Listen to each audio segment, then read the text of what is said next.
It's 10 p.m. in Banjul. This is the news for the headlines. Authorities in the Fisheries Ministry validate a 5-year working document to strengthen the country's fisheries and aquaculture sectors. Women in the Upper River region adopt Governor Alhaji Omar Sompo Sise as honorary father of the group. Hundreds turned out in Banjul to celebrate Senegalese 56 years of nationhood. And Iraqi forces determined against all odds to take over Mosul from Islamic State militants. These and other stories coming ahead in the next half hour. I am MOMODOU NJIE.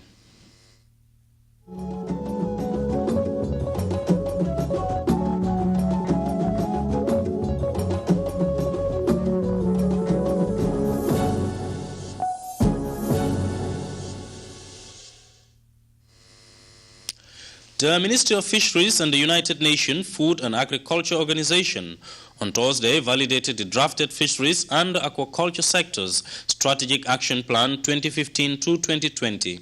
Samuel Ba reports on the 5-year working tool designed to aid the growth of the country's fisheries and aquaculture sectors for sustainable food security.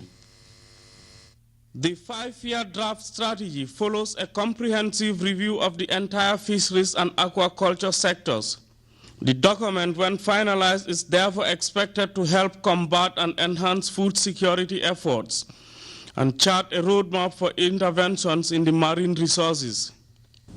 The fisheries and aquaculture sector is a key priority area in the country's development agenda. However, in the recent past, there has been formidable challenges confronting the sector. Thus, one of the main reasons for today's validation workshop is to diagnose the problems and come up with policy recommendations and strategies to address these challenges. The FAO-led intervention has charted challenges in the marine sector, potentials and way forward, as the global organization continues to maintain its firm policy stance on food security and agriculture. A clearly articulated fisheries and aquaculture sector strategy will guide government, it will guide private sector, it will guide civil society, development partners, and indeed all actors in the Gambia fisheries and aquaculture sector in their decision-making at all levels. So we are dealing here with fundamental documents. What we have in front of us are fundamental documents that will serve as important reference points for all of us as we move forward in dealing with fisheries and aquaculture sectors. With non-sustainable fish catching practices reported to be on the increase, experts are hopeful that the final document would provide guidance to all actors for sustainable management of marine resources. In the Gambia, the fisheries sector contributes to the national economy and livelihoods of the population, with the potential to make significant contributions to improve food security. In all, the fisheries sector contributes 12% of the country's GDP, so it is not insignificant, it's quite substantial. An estimated 200,000 people are directly or indirectly dependent on artisanal fisheries and its related activities to their livelihoods in the Gambia. Fish and fisheries products are important ingredients in the diets of the Gambian people, with an estimated catch of 53,000 tons in 2015 from the artisanal subsector. It's also an important source of income for those engaged in fish processing and marketing. This Fisheries and Aquaculture Strategy Plan 2016-2020 and the policy framework we are about to validate today sets out the Ministry's vision for the future of the fisheries and aquaculture sector in the country, and it lays out the Gambia government strategic policy priorities for developing the sector. This being the case, I kindly urge all of us here today to thoroughly review the document and again come up with practical solutions and recommendations that will help the sector achieve its strategic objectives and development goals. The development of the Fisheries and Aquaculture Strategic Plan, according to experts, has been a long but worthy process that could help boost and facilitate the sector for a better future. Samuel Ba, GRTS. It was a momentous occasion to renew the already socio-historical ties that existed between Dakar and Banjul. Hundreds joined the Senegalese diplomatic community to celebrate 56 years since the Francophone nation gained autonomy from France. Ibrahim Balde reports. Well-wishers, diplomats, government officials, ordinary Senegalese and Gambians gathered under a common platform to celebrate 56 years since the Francophone nation gained independence from France. Independence celebrations are usually joyous moments to take stock of the achievements attained by a nation, as well as review the challenges encountered in nation building. Professor Saliou NJIE, the Senegalese ambassador to the country, used the opportunity to dilate on the March referendum in which, according to the Senegalese diplomat, 65% of Senegalese in the Gambia voted yes during the poll. Separated by so-called colonial boundaries, the Gambia and Senegal historically and distinctly share a common heritage. Gambia's Foreign Affairs Minister Honorable Nene Magdol Gueye was at the reception to celebrate Senegal's 56th independence anniversary. Granted that the celebration of independence is a crucial milestone of a nation's freedom and development, today we in the Islamic Republic of the Gambia celebrate with you ties of brotherhood and solidarity as we wish to all Senegalese here in the Gambia and all around the world joyous celebration of the 56th anniversary. There is indeed little need to recount on our history or on the sacred bond between our two countries, because not only are these facts already known by every Senegambian, young or old, their gestation is in every single home here in the Gambia and in Senegal as well. Your Excellency, the government of the Islamic Republic of the Gambia has since its first republic nurtured friendly, peaceful and close brother relations that is typically expected of two communities that share such an ancient bond of friendship. The Gambia and Senegal share a distinct identity, and it is along these lines authorities are working hard to strengthen the already ties that exist between Senegal and the Gambia. We are working together, both the Republic of Senegal and the Islamic Republic of the Gambia, to resolve the issues that would be beneficial to both parties on fair basis and lasting solution, as you rightly said. By taking part in this historic event such as Dakar's independence celebrations, Banjul has manifested it has a common historical heritage with its next-door neighbor. Ibrahim Balde, GRTS News. The Gambia Teachers Union Cooperative Credit Union recently gathered in the Upper River region to chart a roadmap for a more progressive future. The annual general meeting, the first of its kind since the beginning of the decentralization process, discussed inroads made by the union in bettering the lives of its members, particularly in the 2015 fiscal year. Louis Mendy has more on that. Credit union shared branching, deepening financial inclusion through cooperation among cooperatives was the theme for the Gambia Teachers Union Cooperative Credit Union's 2016 annual general meeting. Painstakingly chosen, the theme illustrates the activities of the union as it continues to improve the lives of its members in an unprecedented fashion. Babkar Diouf is the emblem at the helm of affairs. Some 3 years ago, we introduced a strategic plan for 3 years in which the highlights were about our villages and the consumer cooperative. At this point, I know we are all aware that we have operated 5 regional offices as part of that strategic plan in Basse, in Bansang, in Jarasoma, in Farafenye, and in Brikama.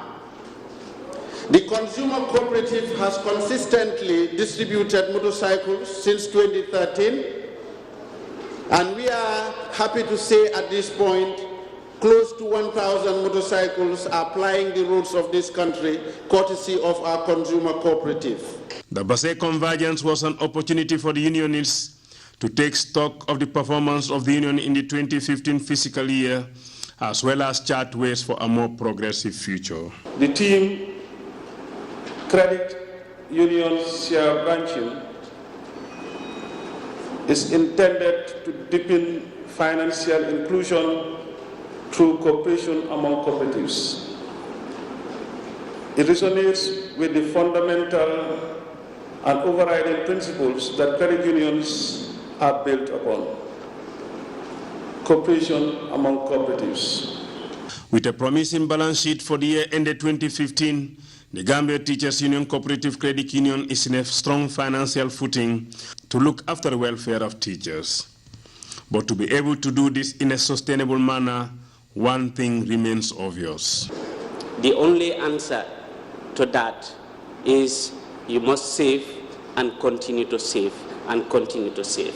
But the GTU-CCU's strengths could only be attributed to the commitment, innovativeness, and transparency of the leadership. GTU-CCU, a safe haven for teachers, was a catchphrase in this AGM. I wish to inform the membership that the new fields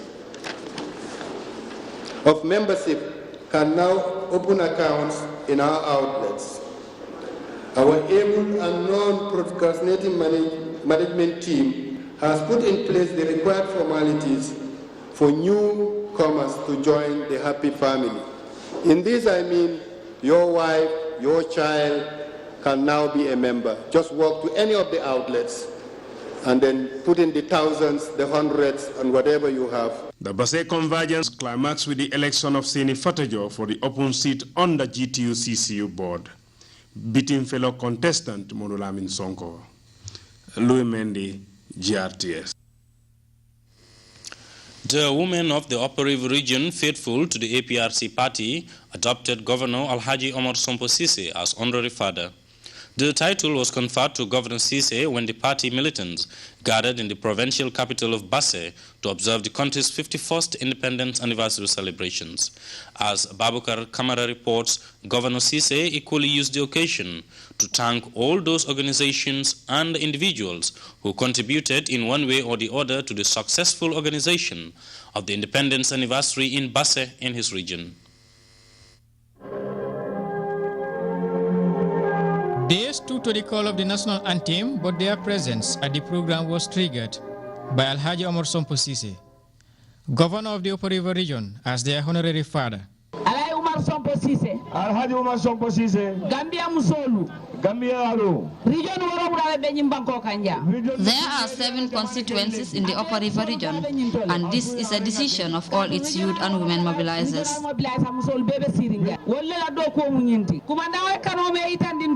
We recognize his love and commitment towards us, and this is just a gesture in reciprocity for his generous heart towards our plight.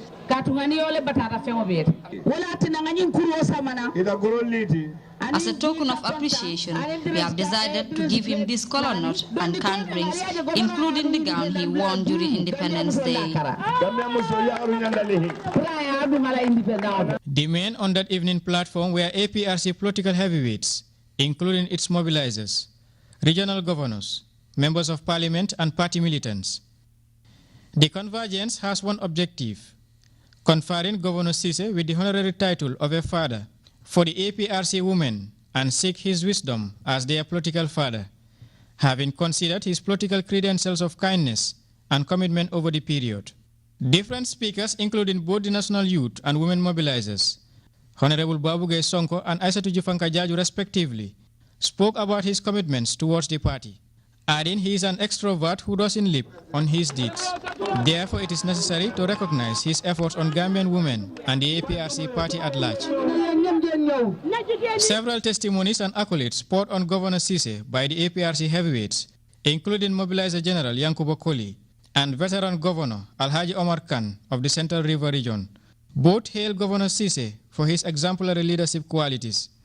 On his part, Governor Sise returned gratitude to President Jammeh and his countrymen for the gesture and support to host the 51st Independence Anniversary celebrations. First of all, I want to thank Allah subhanahu wa ta'ala and thank His Excellency, Sir Professor Dr. Alhaji Jammeh Babili Mansa, for the opportunity that he has given to the people of Upper River region to celebrate the 51st Independence Anniversary of the Second Republic of this country.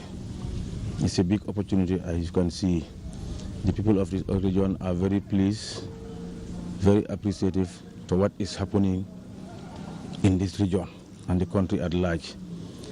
So it was a very important day for us, and it was appreciated by the entire region. Babukar Kamara, GRTS. The Gambia Radio and Television Services has signed a 4-year contract with the Dhaka-based African Vision of Pestic Broadcaster on a number of issues relating to improving content and programming, capacity building for staff, and rights to rebroadcast sports events. The Memorandum of Understanding was signed by the Director General of the National Broadcaster, MOMODOU Sabali, and Charlie Evelyn Faye, Head of Marketing and Communication Department of AUB. MOMODOU Jallo has more on the development that is set to revolutionize public broadcasting in the African continent. Formalizing the 4-year contract between the Gambia Radio and Television Services and the African Union of Broadcasters was signed at the GRTS headquarters as top brass looked on. MOMODOU Sabali, the Director General, signed on behalf of GRTS, whilst Charlie Evelyn Faye, the Head of Marketing and Communication Department, signed on behalf of AUB. Even before the ink had dried, the two officials were quick to hail such a historic partnership, which would potentially overhaul public broadcasting in Africa, and particularly for GRTS. This is a memorandum of understanding relating to a big project African Union of Broadcasting is putting on the way, relating to giving 1 minute airtime every day during the year for 4 years. Well, GRTS stands to benefit a lot from this because the philosophy of the institution itself, the African Union of Broadcasters, is very much in line with the philosophy of the leadership of this country, that it is important for public broadcasters to be empowered and to be autonomous, so that they can do their job of telling the beautiful African story as it is. The African Union of Broadcasters is an umbrella organization of 44 public broadcasters across the continent and has its headquarters in Dakar, Senegal. The union has as one of its objectives the development of a robust and proactive media that represents and promotes the interests of the African continent. Therefore, this partnership will further strengthen this endeavor by giving public broadcasters the power and influence to lobby for their interests, fend off competition, and counter disinformation. So this is going to help all African public broadcasters to fill an important void that has been affecting the continent since prior to the advent of independence. You can see, for instance, the Ebola menace that happened, that affected just 1 or 2 countries. But because of the activities of the private press, a whole continent had to suffer, especially our sub-region here. So if our public broadcasters had that strength that they need, they could do a better job in terms of countering some of these negative media campaigns, especially by the Western press. Our aim is to give to public broadcasters all the power they should have in quality of contents, in quality of programming, in quality of the staff, to have a great staff. And our aim is to give them all the possibilities to train their staff and to fight also for the acquirement of the right of the broadcasting sport events. Additionally, African public broadcasters will now find it easier to access rights to rebroadcast sports events, which individually incur astronomically high rates. This will be top on the agenda as they prepare for a major confab next month in Dakar. The game has been so twisted in terms of the press on the continent that a whole continental event like the African Cup of Nations, public broadcasters are finding it difficult to have access to rights to broadcast these games. So I think the timing could not have been better, because even the game that we hosted here, the Gambia against Mauritania, we had difficulties as a public broadcaster getting the rights to air this game. So I think this is one of the best things to come out of the African continent, because if we are to make the progress that is envisaged by our leaders, we have to be able to take control of telling the African story. And there's no better teller of that story than the public broadcasters of this continent. As for GRTS, this historic partnership provides the opportunity for staff training, improve the financial situation, and provide equipment to better deliver services. Therefore, Gambians will look with keen interest as GRCS takes another giant leap into the future, which undoubtedly will open new challenges and opportunities. But if the words of Director General Sabali are anything to go by, it will not be long before Gambians notice the difference. MOMODOU Diallo, GRTS News. The government of the Gambia is hereby informing the general public that Essential Commodities Act 2015 has been enacted. The act is to regulate the importation, distribution, and retailing of essential commodities to the interest of the general public to ensure their availability and fair prices. The Ministry of Trade, Industry, Regional Integration, and Employment, MOTAI, wishes to remind importers, distributors, and major retailers of essential food commodities, namely rice, sugar, milk, flour, edible oil, tomato paste, onions, potatoes, whole chicken, and chicken legs to obtain a license with immediate effect. All importers, distributors, and major retailers of essential food commodities operating without the license are advised to acquire a license from the ministry. Any person engaged in importing, distributing, or retailing of any essential commodity in the Gambia without a license issued by the minister in charge of trade is committing an offense and is liable on conviction for and importer to a fine of not exceeding $100,000, a distribution to a fine not exceeding $50,000, a major retailer to a fine of not exceeding $25,000, and in default to imprisonment for not more than 6 months.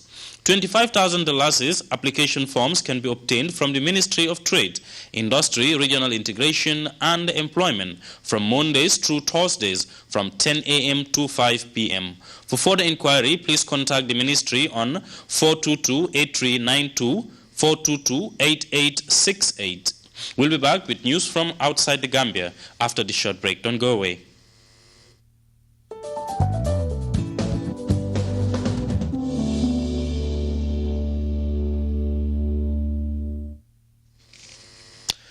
And to the front line against ISIS. The Iraqi forces are leading a fresh offensive to take the nation's second largest city. It has been nearly 2 years since Mosul fell under ISIS control. In this exclusive report, CNN follows ground troops as they progress village by village, winning small but significant victories. Warning, some of the images may be disturbing. Bursts of gunfire and artillery explosions. A constant reminder that the enemy ISIS is relentlessly probing for vulnerabilities in the Iraqi army's defenses.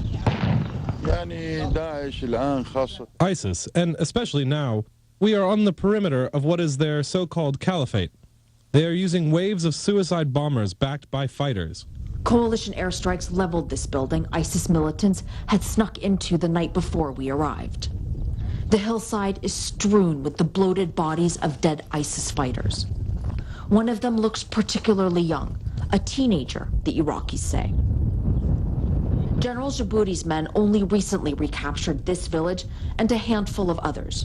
The first tentative steps in the battle for Mosul, Iraq's second largest city, that humiliatingly fell to ISIS after Iraqi security forces abandoned their positions around 2 years ago. These are men retrained, under new command, forces that will repeatedly be put to the test. Will they hold this ground and fight, or again flee? Key, of course, to the equation is U.S. support. For us, we have enough ground forces. The most important thing is to see ongoing U.S. backing with the air support, advisors, and logistical support. But not boots on the ground. It's not an urgent thing for us right now, boots on the ground. We can liberate our lands. ISIS has had plenty of time to fortify its defenses in Mosul and here, still some 45 kilometers or 30 miles away from the main battleground. Deep in one of the hills, a labyrinth. This is not just a tunnel complex, it's actually a tunnel and sleeping quarters complex that has been dug well underground. Winding passages that veer off in multiple directions. This one leads to a small opening for oxygen circulation, we are told. And this is just the start of the impending bloody battle to try to liberate Mosul, one that will be a defining chapter in this nation's history and beyond. Take our second break now. Sports is next.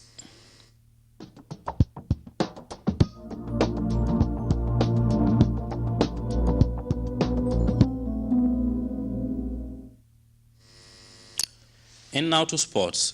The technical director of Ghana Football Association has said that grassroots development is key to the development of football. Francis Ote was speaking to Grts' MOMODOU S. Jallo during a recent CAF mission to the Gambia.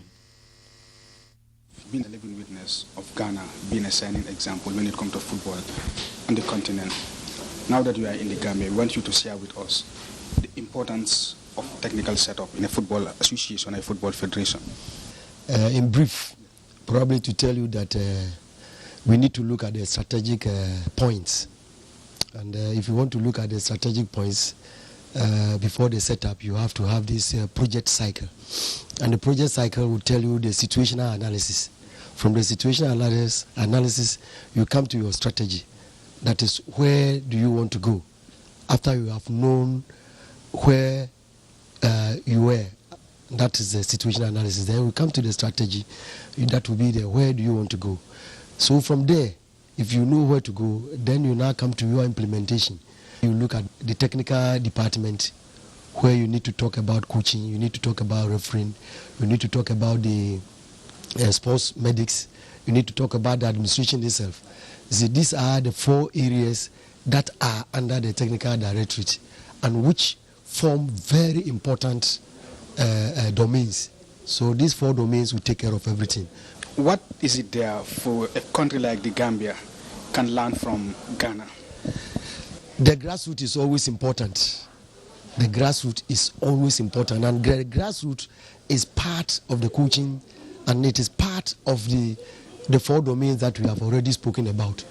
So if you are able to take up to the grassroots and you develop it to the youth elite and then develop it to the elite, then you know that yes, you are almost there. In the Gambia, we always talk about grassroots, but can you tell us what actually is the grassroots? If you are putting up a building and then you have blocks, and you start on a plain this thing like that, and then you get to a certain level, will it not fall? It will fall. So you need to lay a very solid foundation. And the solid foundation that you are laying is what we call the grassroots. So from there you can build on it. You can put the blocks on. Well, now, gradually, you'll be able to go further, get to the lintel, then get to the roofing, and then and so on and so forth. So the grassroots is the base. And you need to form a very good base in everything that you do. And that is why it is important that you build from the grassroots. Normally, you see, I will say all these things over here. We have African countries, we always started from the top. You see, so when you discover that the people are getting older, then that's all, the structures fall. But where you have the grassroots, you always be building on from one step to the other. From one step from the grassroots, you get to the under 17, or you have shadow national teams for 13, 15, then 17, then up to 20, 23, then you get to CHAN, and then to the senior team. So at any time in point, you have a shadow national team, and that will be feeding the next level.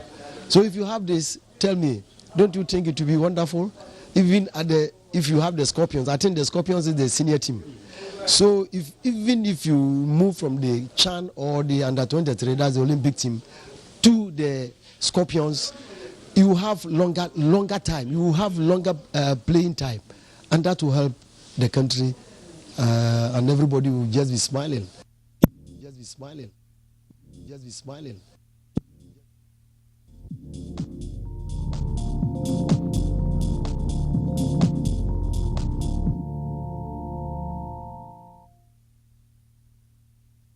It's now time for the weather report courtesy of the Central Forecast Office.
And before we take leave of you, a recap of the day's main stories. Authorities in the Fisheries Ministry has validated a 5-year working tool to strengthen the country's fisheries and aquaculture sectors. Alhaji Omar Sompo Sise, the governor of the Upper River region, has been adopted honorary father by the women of the region.